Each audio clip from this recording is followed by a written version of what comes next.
സജീവൻ, ഇപ്പോൾ ശ്രീ എൻ ശ്രീകുമാർ പറഞ്ഞതുപോലെയുള്ള ഇത്തരം വിനോദങ്ങൾ 2021 നമ്മൾ കണ്ടിട്ടുണ്ട്. ഫേസ്ബുക്ക് പോസ്റ്റുകളൊക്കെ ഉണ്ട്, മന്ത്രിമാരെ തീരുമാനിക്കുന്ന കാര്യങ്ങളുണ്ട്, മുഖ്യമന്ത്രിയുടെ കാര്യങ്ങളൊക്കെ തീരുമാനങ്ങൾ അങ്ങനെ വന്നിട്ടുണ്ട്. ഇത്തവണയാണ് പക്ഷേ അത് വേണ്ട എന്ന് പബ്ലിക്കായി നേതാക്കൾ പറയുന്നൊരു കാര്യം കൂടി നമ്മൾ കണ്ടത്. CPM എന്താ പറയാത്തത്? CPMലുള്ള അദ്ദേഹത്തിൻ്റെ സാഹിത്യകാരന്മാർ സുഹൃത്തുക്കൾ എന്തുകൊണ്ടാണ് ഇവരിത് പറയുമ്പോൾ തിരിച്ച് മറുപടി കൊടുക്കാത്തത് എന്നൊക്കെ ചോദിക്കുന്നത് എന്തുകൊണ്ടാണെന്ന് അദ്ദേഹം അങ്ങനെ ചോദിക്കുന്നത് എനിക്ക് മനസ്സിലാവുന്നില്ല. കാരണം അങ്ങനെ ഒരു പതിവ് CPMലില്ല, അങ്ങനെ ചെയ്യാറുമില്ല. ഞാൻ നേരത്തെ പറഞ്ഞതുപോലെ തന്നെ ഒരു പാർട്ടിയുടെ കാര്യത്തിലും ഇത്തരം തീരുമാനങ്ങളൊന്നും വരാറില്ല. പക്ഷേ ഇത്രയും ആവേശം കാണിച്ച് ഇങ്ങനെ ഒരു തീരുമാനത്തിലേക്ക് പോകാൻ മാത്രം അവർക്ക് എന്ത് ധൈര്യമാണ്? അവർ ചെയ്ത കാര്യങ്ങളുടെ മികവാണോ? അവർ കഴിഞ്ഞ 10 വർഷമായി ചെയ്തുകൊണ്ടിരിക്കുന്ന, അല്ലെങ്കിൽ കഴിഞ്ഞ 5 വർഷമായി ചെയ്തുകൊണ്ടിരിക്കുന്ന കാര്യങ്ങളുടെ മികവാണോ അവരെ കൊണ്ട് ഇത്തരം കാര്യങ്ങൾ ഈ ധൈര്യം ഉണ്ടാക്കി കൊടുക്കുന്നത്? എന്താണ് താങ്കൾക്ക് തോന്നുന്നത്? ഇല്ല, ഞാൻ വിചാരിക്കുന്നത് ഞാൻ കൂടുതലൊന്നും പറയേണ്ടതില്ല. കാരണം ശ്രീകുമാർ ഒരു കാര്യം വളരെ വ്യക്തമായിട്ട് പറഞ്ഞു കഴിഞ്ഞു. 2021 ഞങ്ങൾ മുഖ്യമന്ത്രിയെയും മന്ത്രിമാരെയും പേഴ്സണൽ സ്റ്റാഫിനെയും ഒക്കെ തീരുമാനിച്ചു, പക്ഷെ അത് നടന്നില്ല. അതിലിപ്പോ എന്താ പ്രശ്നം എന്ന് പറഞ്ഞാൽ അത് അന്ന് തീരുമാനിച്ചു, നടന്നില്ല. അത് ഇത് ഇത്തവണയും 2026 അങ്ങനെ ഞങ്ങൾ തീരുമാനിക്കുന്നു. നടന്നില്ലെങ്കിൽ അന്ന് നടന്നില്ലല്ലോ, അതുകൊണ്ട് വലിയ പ്രശ്നമൊന്നുമില്ലല്ലോ എന്ന രീതിയിലാണ് പറയുന്നത്. അതിനർത്ഥം ഞങ്ങൾ പറയുകയാണ് ഞങ്ങളുടെ രീതി എന്ന് മാത്രമാണ്. ആ CPMൽ ഇതുണ്ടോ എന്നുള്ള കാര്യം നമുക്കറിയാം, ലാലിനറിയാം, ശ്രീകുമാറിനൊക്കെ അറിയാവുന്ന കാര്യമാണ്. ഞാൻ ഇത്തവണത്തെ തെരഞ്ഞെടുപ്പ് കഴിഞ്ഞതിന് ശേഷം പല സ്ഥലങ്ങളിലെയും CPMന്റെ പല ആളുകളെയും വിളിച്ചു ചോദിച്ചു. അപ്പൊ അവർ പറഞ്ഞ ബൂത്ത് തലത്തിലുള്ള കണക്കുകൾ എടുത്തുകൊണ്ടിരിക്കുകയാണ്. അവിടെ അത് വളരെ കൃത്യമാണ്. നമുക്ക് ലാലിന് ഞാൻ പറഞ്ഞു തരേണ്ട കാര്യമില്ല. കാരണം ഉറച്ച വോട്ടുകൾ, അതിൽ ഒരു വോട്ട് പോലും നഷ്ടപ്പെടില്ല എന്ന് ഉറപ്പുള്ള വോട്ടുകളാണ് ഒന്നായി എടുക്കുന്നത്.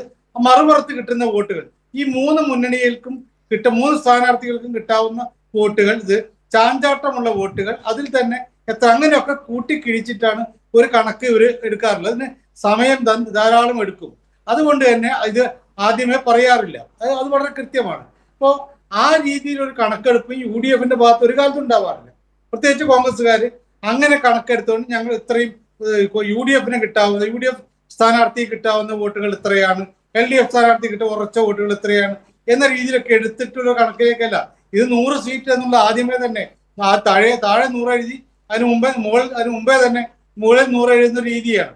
അപ്പോൾ അങ്ങനെ സ്വാഭാവികമായിട്ടും പറയുന്ന 100% ഞങ്ങൾക്ക് എന്ന രീതിയിൽ പറയുന്നതുകൊണ്ട് കാര്യമില്ല. അതുകൊണ്ടാണ് 2021 ഞങ്ങൾ ഇത്രയും ജയിച്ചു കഴിഞ്ഞു, വോട്ട് എണ്ണുകയേ വേണ്ടൂ എന്ന രീതി ഇപ്പൊ പറഞ്ഞ രീതിയിൽ പറഞ്ഞിട്ടും മുഖ്യമന്ത്രിയെയും മന്ത്രിമാരെയും ഒക്കെ തീരുമാനിച്ചിട്ടും അത് ഒരിക്കൽ പോലും നടക്കാതെ പോകുന്നതിന് കാരണം ഇതാണ്. കാരണം വ്യക്തമായ കണക്കുകളില്ല. ഈ പറയുന്നത് 100ന് മുകളിൽ കിട്ടിയില്ലെങ്കിൽ വനവാസം എന്ന രീതിയിലൊക്കെ പറയാൻ വളരെ എളുപ്പമാണ്. ആ പറയുന്നതിലെ കാര്യമില്ല. പക്ഷെ എങ്ങനെയാണ് 100ന് മുകളിൽ പോകുന്നത്? ഓരോ മണ്ഡലത്തിലെയും അവസ്ഥ എന്ത്? ശരിക്കും പറഞ്ഞാൽ പ്രവർത്തിക്കുന്ന ഇതിന് ശരിയായ നിരീക്ഷണം നടത്താൻ ശ്രീകുമാറിനെ പോലുള്ള ആളുകളൊക്കെ ഈ 140 മണ്ഡലങ്ങളിലൊന്ന് സഞ്ചരിച്ച് നിഷ്പക്ഷമായിട്ട് വിലയിരുത്തുമ്പോൾ അറിയാം എന്തൊക്കെയാണ് ഓരോ സ്ഥലത്തെയും ചർച്ചാ വിഷയം. അദ്ദേഹം പറഞ്ഞ 5 ഇന പരിപാടികളാണ് ഈ തവണത്തെ തെരഞ്ഞെടുപ്പിൽ ചർച്ചാ വിഷയമായിട്ടുള്ളതെന്നാണ്. ഞാൻ നേരത്തെ പറഞ്ഞല്ലോ, ഞാൻ പല മണ്ഡലങ്ങളിലും പോയതാണ്. ഞാൻ പല ആളുകളോട് ഈ 5 ഇന പരിപാടികളെ കുറിച്ചൊക്കെ ചോദിച്ചു. അവർക്ക് പലർക്കും അത് കേട്ടിട്ട് പോലും ഇല്ലാത്തതാണ്. അപ്പോ ഈ ഒരു പത്രത്തിൽ വരുന്ന അല്ലെങ്കിൽ ചാനലുകൾ വരുന്ന ഒരു ദിവസത്തെ വാർത്ത, ആ വാർത്ത വെച്ചുകൊണ്ട് മനസ്സിൽ കണക്ക് തീരുമാനമെടുക്കുന്നവരാണ് ഈ ആളുകൾ എന്ന് പറയുന്നത്. ഞാനിപ്പോ LDFനെ UDFനെ എതിരായിട്ട് പറയല്ല. അങ്ങനെയൊക്കെ ഒരു ബ്ലൈൻഡ് ആയിട്ടുള്ള കണക്കുകൂട്ടലിലേക്ക് പോയാൽ 2021 സംഭവിച്ച പോലെ മുഖ്യമന്ത്രി കുപ്പായവും കസേരയും പരിവാരങ്ങളെയും ഒക്കെ തീരുമാനിച്ചിട്ട് അവസാനം ഇല്ലാതായി പോകും. അപ്പൊ വ്യക്തമായ രൂപത്തിലുള്ള കണക്കുകളിലേക്കാണ് UDF, പ്രത്യേകിച്ച് കോൺഗ്രസ് പോവേണ്ടത്. എനിക്ക് തോന്നുന്നു കുറച്ചുകൂടി അത് കണക്കായിട്ടുള്ള രീതി CPMന്റെ അത്രയൊന്നും ഇല്ലെങ്കിൽ പോലും ലീഗ് കുറെയൊക്കെ ഇത്തരത്തിലൊക്കെ ചെയ്യുന്നുണ്ട്. അവർക്ക് ഏതാണ്ട് കണക്കുകൂട്ടലൊക്കെ ഒരു നിശ്ചിതമായിട്ട് അവർക്ക് അറിയാം. ഇന്ന സ്ഥലങ്ങളിൽ ജയിക്കും, ഇന്ന സ്ഥലങ്ങളിൽ തോൽക്കും എന്നൊക്കെ അവർക്ക് കൃത്യമായിട്ട് അവർ പറയാറുണ്ട്, രഹസ്യമായിട്ടെങ്കിലും പറയാറുണ്ട്. ശരിക്കും വേണ്ടത് അതാണ്. ഇത് ബ്ലൈൻഡായിട്ട് ആകെ ചർച്ച ചെയ്ത വിഷയം ഇത് മാത്രം. രാഹുൽ ഗാന്ധി തെരഞ്ഞെടുപ്പ് പ്രഖ്യാപനത്തിന്റെ മുമ്പാണെന്ന് തോന്നുന്നു അദ്ദേഹം വന്നിട്ട് 5 ഇന പരിപാടി പ്രഖ്യാപിച്ചിട്ടുള്ളത്. അപ്പൊ ആ 5 ഇന പരിപാടി പ്രഖ്യാപിച്ചു ഓടിയിട്ട് എല്ലാവരും ഇതിലേക്ക് 3000 ആണല്ലോ ഒരു പ്രഖ്യാപനം ഉള്ളത്. പെൺകുട്ടികൾക്ക് പൈസ കൊടുക്കുന്ന കാര്യമാണല്ലോ, ഈ വിദ്യാർത്ഥിനികൾക്ക് കാശ് കൊടുക്കുന്ന കാര്യമാണല്ലോ. ഒരു കാര്യമുള്ളൂ. ഇതോട് കൂടിയിട്ട് അത് 3000-ന് ഇത് പറയുമ്പോൾ 3000 LDF-നുണ്ട്. BJP NDAയുടെ പ്രകടന പത്രികയിൽ പറയുന്ന 3000 ക്ഷേമ പെൻഷനാക്കും എന്നുള്ളതാണ്. അപ്പൊ എങ്ങനെയാണിത് അത് മാത്രം ചർച്ച ചെയ്യാൻ പോകുന്നത്? അപ്പൊ നമ്മള് കൃത്യമായ രൂപത്തിലേക്കുള്ള കണക്കെടുപ്പ് UDF-ന്റെ ഭാഗത്തുനിന്ന് ഇപ്പോഴും ഉണ്ടായിട്ടുണ്ട് എന്ന് ഞാൻ വിചാരിക്കുന്നില്ല. അതിന്റെ കണക്കെടുപ്പുകൾ ഞാൻ ഇന്നലെ പോലും വിളിച്ചു ഒരാളുകളെയും, അപ്പോൾ പറഞ്ഞ് ആയിട്ടില്ല, ഞങ്ങൾ ബൂത്ത് തലത്തിലെ കണക്കുകൾ കിട്ടിയിട്ടില്ല എന്നൊക്കെയാണ് അവരിപ്പോ പറയുന്നത്.